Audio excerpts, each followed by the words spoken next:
In today's video, we're going to take a look at this Gunnr Odin 1 to 10 LPVO, which comes in at the scope, the mount, nice case, everything, including German Schott ED glass for well under $1,000. That's what's coming up next here on Survival on Purpose.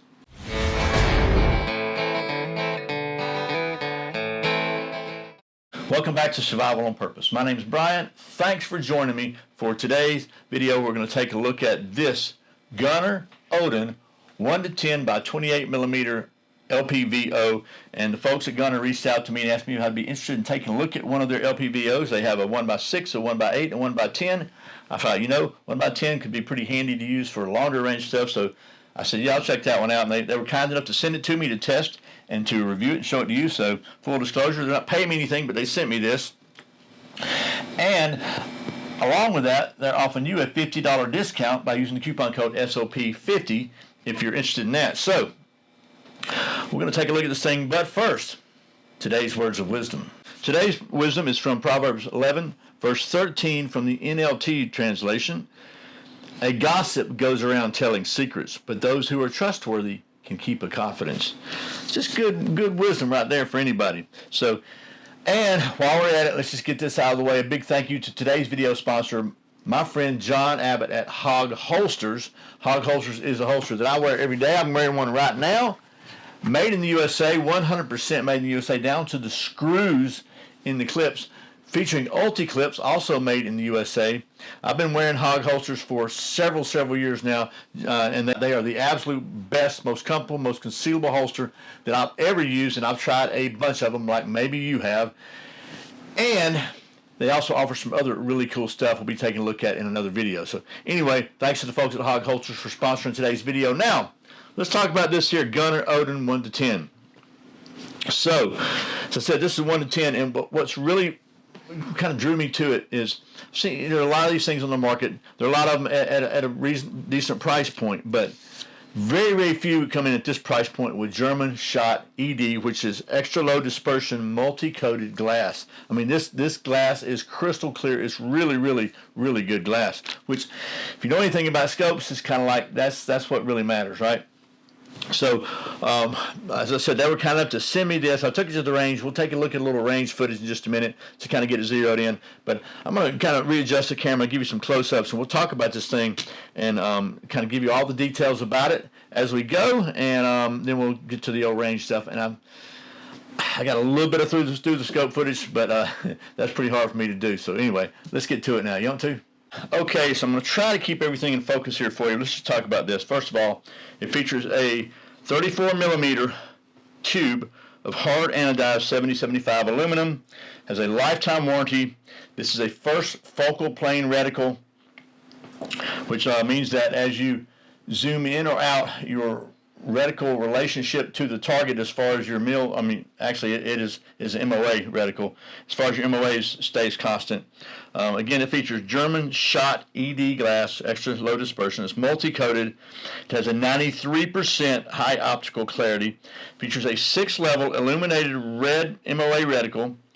The adjustments are 1/4 MOA per click, with a total of 170 MOA adjustment range for both windage and elevation.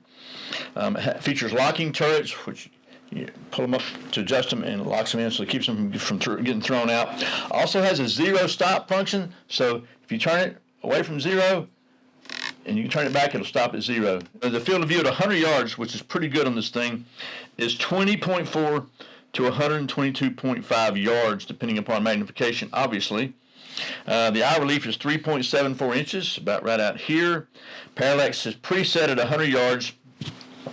It is rated IP67, shock protection and dust, tested to withstand 1,000 impacts at 1,000 Gs plus 2,000 live fire rounds. It's dust and water resistant. Basically, it's fog-proof, waterproof, shock-proof, dust-proof, and extreme temperature-proof. Has an operating temperature of minus 59 degrees Fahrenheit to 149 Fahrenheit. I don't want to be in either one of those conditions. And it uses a CR2032 battery for the illumination. The length on this scope is 10.98 inches, and it weighs 23.5 ounces. And the price for the scope alone is $619.99. It's also available with a Sleipner 30 or 34 millimeter cantilever mount. Some of the smaller magnifications of 30, same 70-75 aluminum alloy. The mount weighs 6.6 ounces and is compatible with both Picatinny or Weaver rails, and the mount costs $90. And you can save a little bit of bucks if you buy them all together as a rune pack. It also comes with a really nice plastic case, hard case. So there's the scope. Now let's talk about this thing. I'm actually going to kind of try to move it around where you can see a little bit. Maybe it'll stay in focus. So here's the elevation turret. I'm sorry, this is the windage turret. And I don't know if you can hear this one. I'm trying to let you hear the clicks. It's got a very, very positive clicks. I really like that.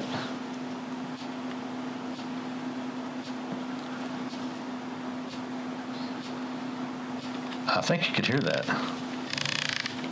I think you could. So you can certainly hear that. And then on the elevation, it has a stop, 0 stop. And you can hear those clicks probably a little better.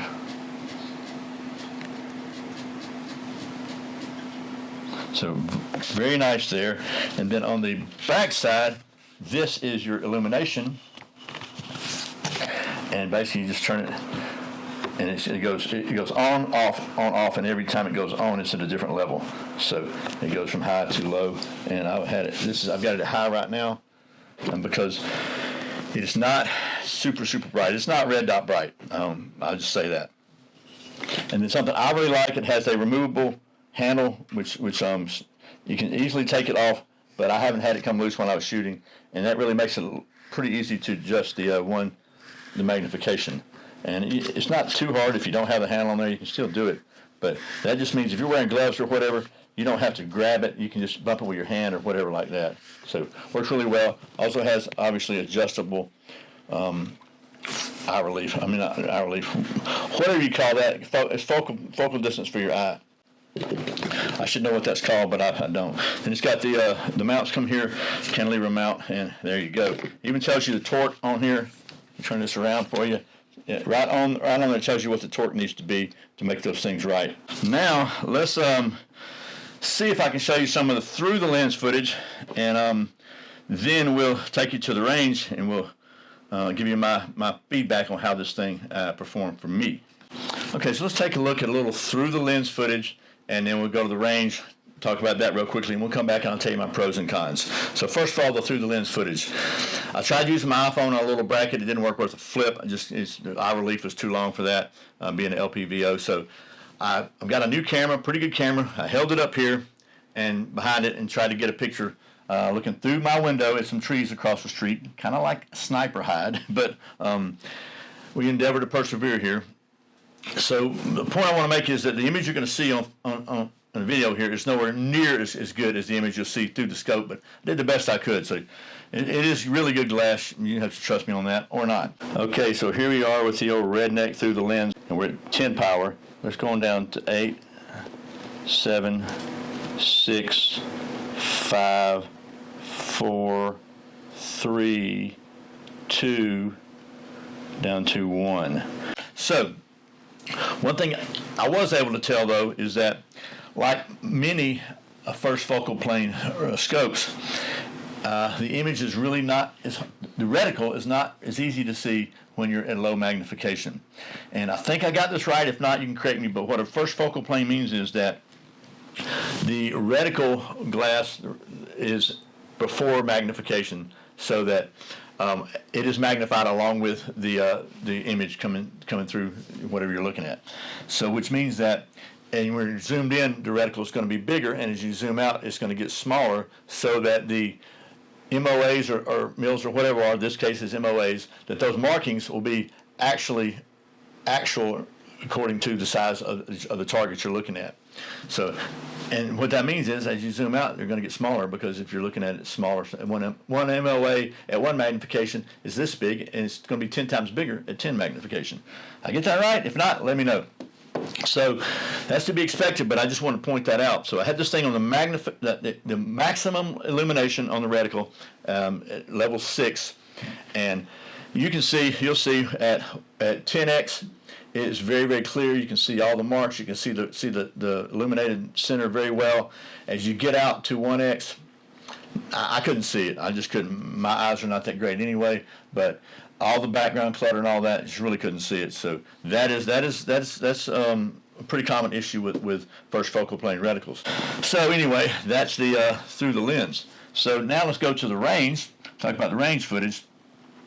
And at the range I go to, you have to start at 25 yards to make sure that you have everything's in the target, so you're not flying rounds all over the world. So did that, got 3 in the target, got several in the target. Probably maybe an 1.5 inch, 2 inch group. Not really working on extreme marksmanship. Took it to 50, then took it to 100. Okay, so here's I got into at 25. Just enough. I felt that was good enough to move on along. So started out at 100 and started out down here. As you can see, I wound up getting about in here. I thought I moved a little too far here and came back over here. Most of them were a little bit low, but I'm okay with that. That's great for me. At 100, I was trying to be as precise as possible, but I am by no means an expert marksman. What I really wanted to see was how the MOA's clicks line up with actually moving the point of impact, and they're on the money. If I needed to go 1 inch, 4 clicks is 1 inch at 100 yards. If I need to go 3 inches, then that's 12 clicks. So it worked. Everything moved like it was supposed to. I started out left, up top, and I wound up. Bottom line, I wound up with about a 2.5, maybe a 3 inch group at 3.5, okay, call it 4, I don't know. Like I said, I'm not that great at 100 yards, but consistently I was in a circle about this big, which for me, with this rifle, this not less than stellar mil-spec trigger, I consider that pretty good enough. So certainly both the rifle and the scope have capabilities beyond my ability to take advantage of them. We'll put it that way. So there you go. That's the range footage. The dark is afraid of Chuck Norris. All right, let's see if we can land this plane now. Pros and cons, things that I like, things that maybe I kind of wish were different on this Gunnr Odin 1-10 by 24. I'm sorry, by 28 objective lens LPVO.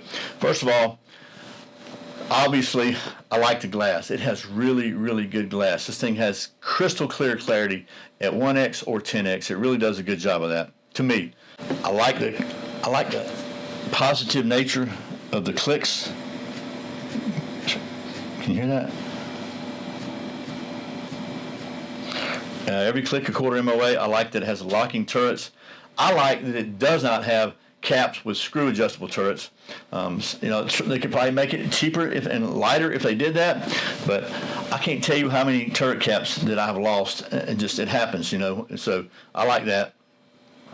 I like that it has a zero stop, just really, really nice turrets and really nice adjustment. I like the illumination, although we'll talk about that in a minute. I really like the removable knob lever for magnification ring, because if your hands are wet or cold or slightly slippery, it's a lot easier just to do that. I like that. I like that it comes with, you can get it with a mount made to fit it. No questions, no hassles, and the mount seems good enough to me. I don't think it's not that big a deal as long as it holds it in place. I like that it stays in zero, and I like that the MOA clicks are accurate. At 100 yards, 4 clicks is 1 inch. I put maybe 150 rounds to it and did not go out of zero at all. I banged it around a little bit, and it's just, I like the price. I think the price on this thing is really good for what it is. It is what I say it was. Again, $619 as is. If you get the whole kit and caboodle, it's going to be around $700, which is good for the mount, the scope, and a nice hard case. Which is, again, German shot glass. It's really not shot glass like you drink out of. It's SCH. Maybe you're supposed to pronounce it Schott. I don't know, but German, really good German glass. Again, it is made in China, but the glass is good, and I like all those things. They're really, really, really well done. A couple things I wish, and I like the reticle, by the way, too. Let me say that. But I wish the lighted reticle, the center light, was brighter. It does kind of go away at low magnifications, which I think is really where you need it the most. At least it does to me, because again, that first focal plane, it shrinks it down, and so it's a lot smaller. It doesn't seem to be as bright. And the whole deal with the LPVO is that you could use it, as I said, for short range stuff and quick stuff. And so I like the first focal plane for consistency, but not, I think if they made that, just make the dot brighter. If they could just make that brighter, then it wouldn't really matter as far as the reticle shrinking, because let's face it, at 1x, it doesn't matter about reticle. You're not looking for precision, that kind of precision. You don't need 1/8 precision when you're using it at 1 power. That's more like I need to just shoot something quick. So that to me really is the only downside that I've seen to it. Everything else seems to be really, really well done, well designed. The QC is really good. Maybe it's made in China, but it still seems to be very, very well made. It has a robust feel, very smooth. Everything is smooth. The magnification adjustment is smooth. The clicks on the turrets are smooth. Everything it is really, really well done in my opinion. So that is the Gunnr Odin 1x10 by 28 millimeter LPVO, and don't forget you can save $50 on it by using the coupon code SOP50 at checkout, and I'll put a link in the description below. Thanks again to the folks at Go Gunnr for sending me this so I could test it out and show it to you. And as always, thank you for watching Survival on Purpose. Remember, survival's not an accident, so be prepared. I'll see you next time.